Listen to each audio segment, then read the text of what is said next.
Welcome to the Lawyering Peace interview series, where we explore the art of diplomacy and the legal frameworks that underpin peace processes. Join us as we hear from prominent figures who have played pivotal roles as lawyers, negotiators, and diplomats in the quest for peace. I'm your host, Dr. Paul Williams, the founder and president of the Public International Law and Policy Group, and the Rebecca Grazier Professor of Law and International Relations at American University. Today, I am delighted to welcome Ambassador Juan Esteban Aguirre to the Lawyering Peace podcast. Juan is a distinguished member of PILPG's Circle of Former Ambassadors to the United Nations Human Rights Council. Juan's impressive career includes serving as Paraguay's Minister of Foreign Affairs. He also served as Paraguay's head of mission to the United Nations office in Geneva, and in 2015, he served as the vice president of the United Nations Human Rights Council. Juan's diplomatic journey extends across the globe, having represented Paraguay as ambassador to Canada, to the United States, and to Brazil. His extensive experience with the United Nations includes roles as resident representative for Ecuador, Colombia, Venezuela, and Guatemala at the United Nations Population Fund. Juan, it is a real privilege to have you with us today. I'm so looking forward to our conversation. Hello, Paul, and thank you for the wonderful introduction. It is truly a privilege to be participating in your efforts with my friends and colleagues at PILPG in this quest for true peace. Well, Juan, let's jump right in. I'm excited to hear your thoughts on the role of human rights protections as well as accountability for human rights violations and atrocity crimes within peace processes. Let's start with the former. From your perspective, how does the protection and promotion of human rights influence the prospects for a durable peace? Well, let me try to answer you more as a UN field officer than as a diplomat. Simply because in the field, once you have seen what happens to women, men, and children during conflict, how they are left after conflict, and realizing what their situation was even before conflict, one starts evolving from the immediate response to urgent needs to trying to find continuity for these people in their access to water, food, services, not only for their survival, but for growth with dignity as persons and as communities. And I believe this is intrinsical at the very heart of the need to build peace and to bring human rights perspective in all their dimensions to fulfillment. Providing for human development is how we protect human rights and establish a basis for peace. That's my take on that. Juan, that's a really helpful framework in understanding the role of human rights in building a durable peace.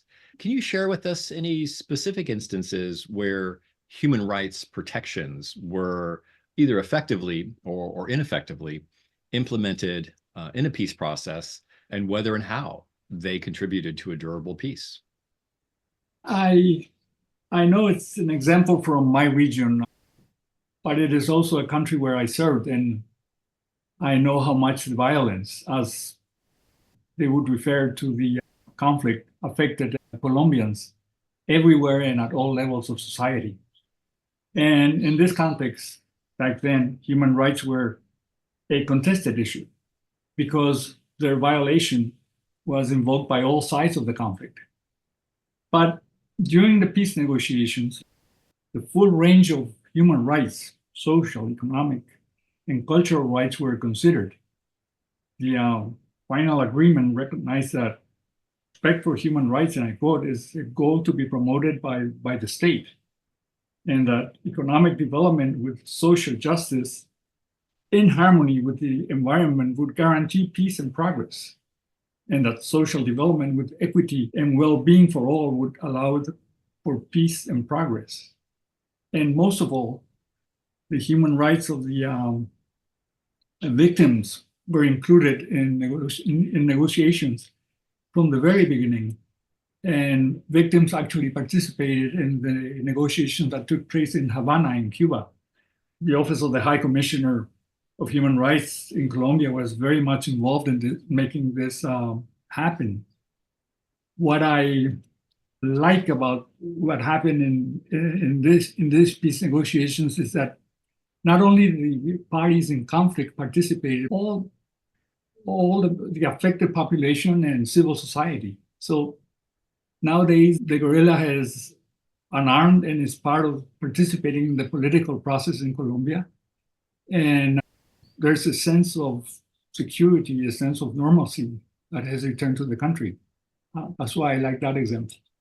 No, I think the Colombians were very sophisticated in their approach to bringing in victims, marginalized populations, women groups in a way that gave civilians and the affected community a voice in the peace process. Let's turn to the flip side a little bit. And what are some of the obstacles, maybe in the Colombian process or in other processes that you've been involved in or are aware of, the obstacles to weaving human rights into a peace process or to making space for victims and affected populations to have a say in a peace process? Well, I have not directly ever participated in peace negotiations. I understand their complexity from bringing all parties, all stakeholders to the table and keeping them there, developing trust and listening to grievances, getting all participants to accept peace as a process to be built, to getting participants to acknowledge and accept the reality of what has happened or what is happening. I think I can also understand the urgency of mediators to resolving security issues and bringing violence to a stop as soon as possible. And this is most of the times the priority.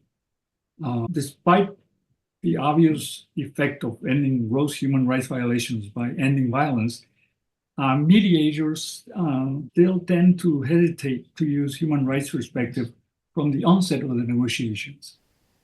I know that there are going discussions and agreements between, for example, the Office of the High Commissioner of Human Rights in Geneva and Peacebuilding Mission in New York to bring about more interaction between the peace builders and human rights experts in an effort to emphasize the benefits of human rights methods and concepts in peace negotiations and missions.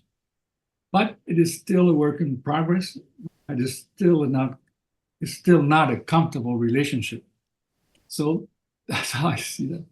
Well, Juan, I'm really happy that you mentioned that tension between getting to yes, stopping the war, and security and power sharing and other issues and human rights and inclusive participation.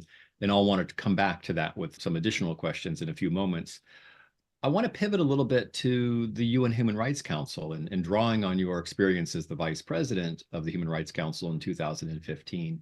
What are some of the ways that the United Nations Human Rights Council can influence or seek to influence embedding human rights into peace processes? Let me answer, Paul, by saying that the Human Rights Council has a clear mandate to respond promptly to human rights emergencies. So it must take early actions, crises develop rather than waiting for the situation to escalate or become entrenched. And because it is a well-accepted and documented fact that human rights violations are often root causes of conflict and violence, be they inequalities, discrimination, exclusion, unaddressed grievances, or lack of participation in decision-making.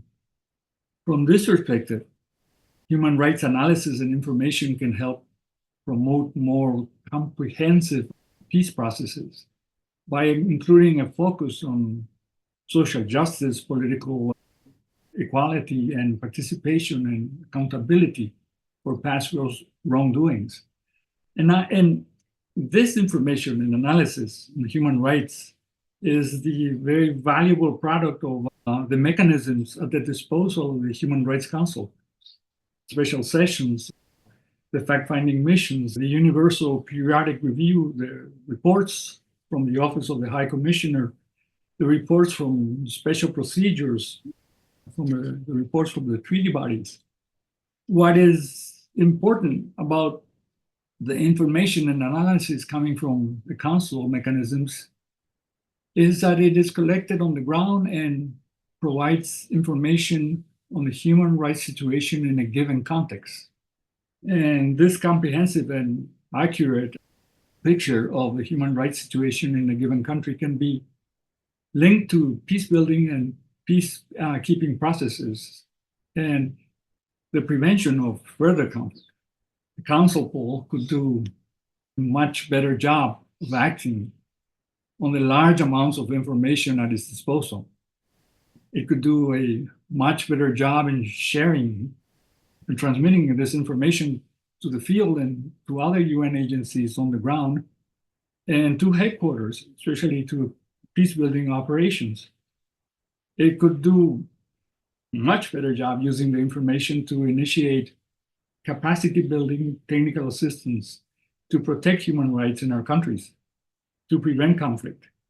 But realistically speaking, and you know that also, Paul, the dynamics within the Council interferes. National interest, non-intervention issues, sovereignty issues, and ongoing political situations. So I think that's where the Human Rights Council's role should be enhanced. But it depends on us, members. Well, Juan, I'm gonna want to come back to both the fact-finding mission, the commissions of inquiry, and get a sense for some more details from you on how that can be improved and enhanced and what role those commissions have played. I want to bring into the conversation now, though, this question of peace with justice or peace versus justice. We've been talking about how to promote and protect human rights and their role in a peace process.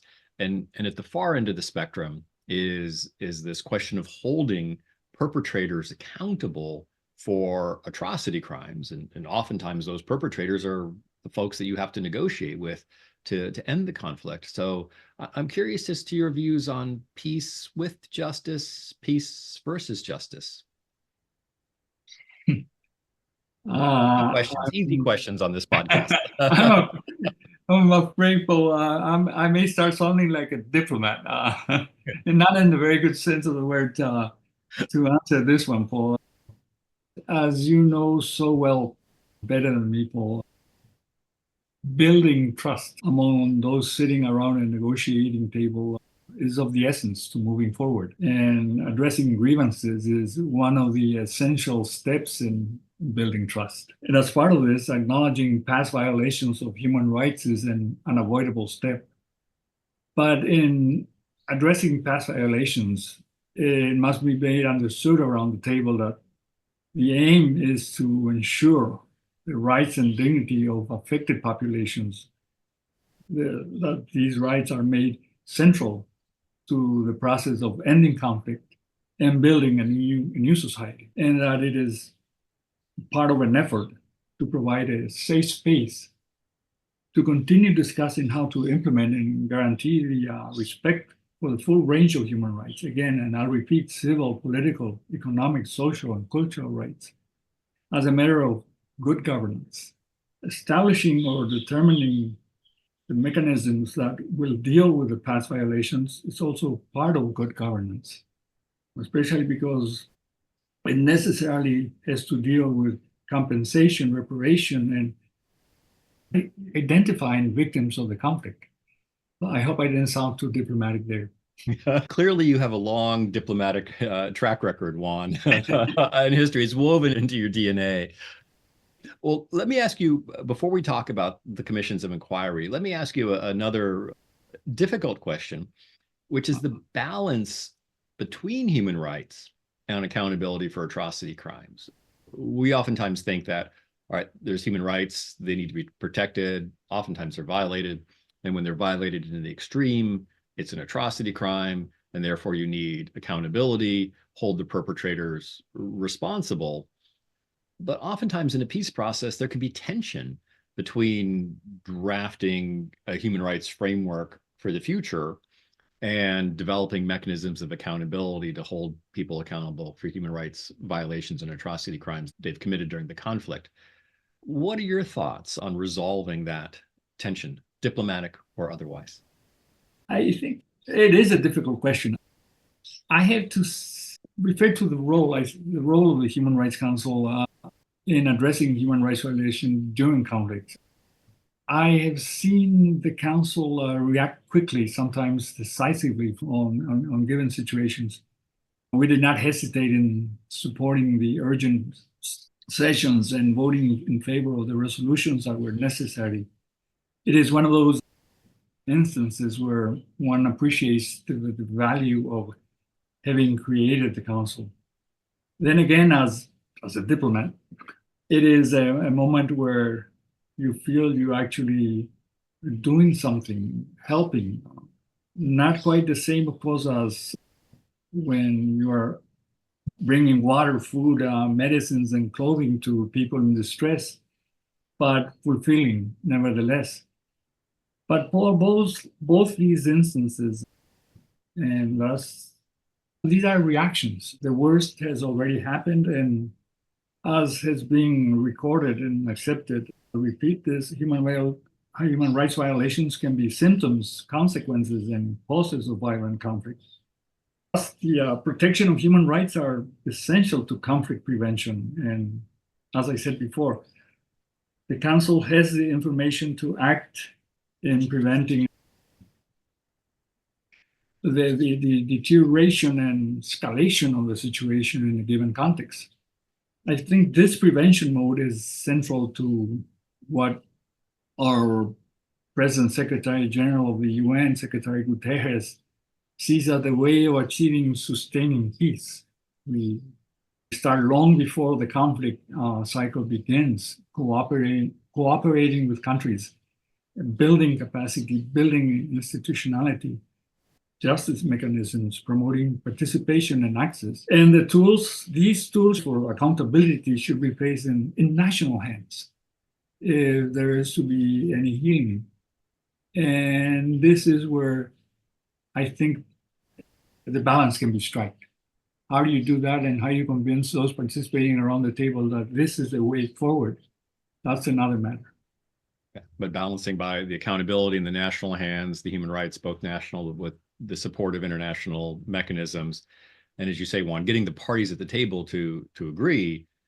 And this loops back to your very first comment about Colombia. If you have the victims, if you have the women, the marginalized at the table, you're more likely to get the parties to agree to emphasize human rights and accountability. And that's what happened in Colombia. Let's come back, Juan, to something you mentioned earlier about fact-finding missions and commissions of inquiry. And if you could share with us and our listeners a little bit more about what the United Nations Human Rights Council does in terms of fact-finding and commissions of inquiry, and give us an assessment of their successes and failures. I think there's almost been 36 commissions of inquiry, and some, the Yugoslav Commission in 1993 under Sharif Bassioni led to the creation of the Yugoslav Tribunal. There's been a commission in Syria, and it's kind of a shrug, so what? It hasn't led to accountability or human rights protection. So if you could help our listeners better understand these fact-finding missions and commissions of inquiry, and any recommendations you have for improving their effectiveness. Easy questions. Never do, Paul. You seem to find the difficult ones. All the commissions of inquiry and the fact-finding missions were mechanisms created by the Council to stress the importance of accountability, with the related resolutions calling on governments to end impunity to gross violation of human rights and bringing perpetrators to justice, as you said earlier. The resolutions were explicit in stating that accountability, truth, and justice are the basis for national reconciliation and durable peace. And it's true, the compilation of information and facts on the ground can be very useful for accountability purposes and for peace discussions even. But once more, in my modest point of view, Paul, these commissions of inquiry and fact-finding missions were, again, reactions to situations that had already taken place, and more to situations that had already been reported by early warning mechanisms from the special rapporteurs for the Council and information from the Office of the High Commissioner. And I believe all prevention and accountability should not be contradictory. But all our members, they find it difficult to act if they don't see the atrocities firsthand. Many oppose any intervention on different grounds. It's almost as with climate change. Catastrophe weather only seems to move us an inch at a time. And in conflict and in catastrophic weather, the people suffer and continue to suffer. So how do you use the commissions of inquiry and fact-finding missions to prevention mode, and not only after the fact? That's my question on that. And having the fact-finding and having the commission brings that information to the nation states, to the United Nations, to the general public, so that there's a sense of what's happening in Syria, what's happening in Gaza, what's happening in Ukraine, what's happening in Sudan. And then that hopefully crystallizes momentum for human rights protections and, quite frankly, for atrocity crime prosecution. When I had worked at the State Department in the late 90s, I was surprised at how the answer was always, well, we don't really know the facts. And as the facts became more and more clear, as you say, Juan, the policy moved 1 inch at a time. And so I think sometimes we read something in the news articles and we're like, oh, okay, we know what's happening. States, international organizations don't move until they have a 500-page report with all of the facts from a commission of inquiry of well-respected experts. So I'm glad you mentioned that, because oftentimes we think we have the facts, but bureaucracies move 1 inch at a time, and only when there's a stack of facts. And not all at the same time, and not all as needed. And they are reacting differently to a given situation because the information is not being shared, it's not being processed for a single answer or a decisive answer to what needs to be done.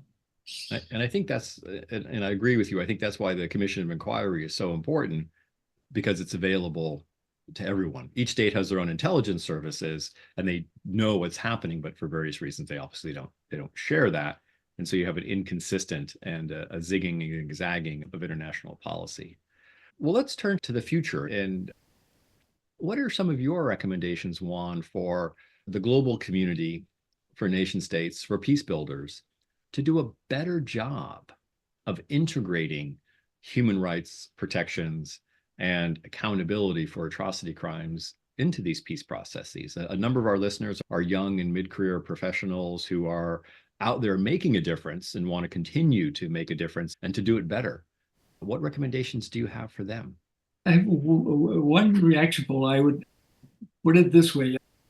How do we integrate peace building into our human rights processes? We need to, human rights, I'm not an expert, but human rights experts should be trying to understand what peace builders need to do, especially because, again, we need our practitioners to have a common understanding of concepts and approaches in both fields, in human rights and peace building. And this common understanding, methods and concepts, is needed to develop a working arrangement to determine what, where, and how to make human rights an intrinsic operational component of the peace process. At what stage, for example, national procedures and processes dealing with accountability issues can be discussed, or at what stage can victims be brought in to be heard?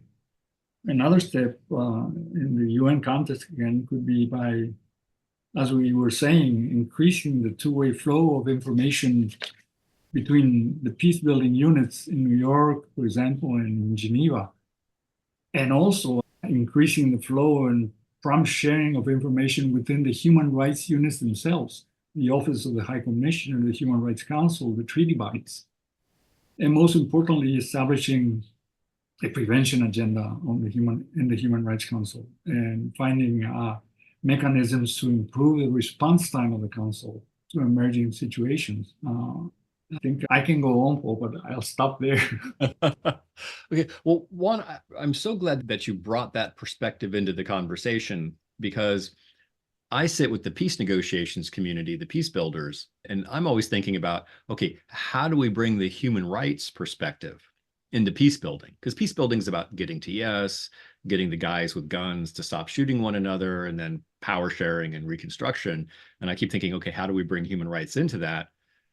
As you've just pointed out, it's as important, if not more important, to bring the peace building perspective over to human rights, because there's such a global infrastructure, both with international organizations and with civil society, focused on protecting human rights, and having that human rights community better understand their role that they're playing, either intentionally or unintentionally, in peace processes, and, as you say, in particular, in prevention. Well, you've been very generous with your time, Juan. I want to ask one last question, and I ask this of all of my guests. What is your one, two, or three key takeaways that you want future peace builders to remember from this conversation, or what you want them to know as they go through their lives and their careers, working to build peace, working to protect human rights, working to prevent conflict? What do they need to know? I have to say, Paul, that I feel very proud of our friends who are going into peacekeeping. I wish I was one of them.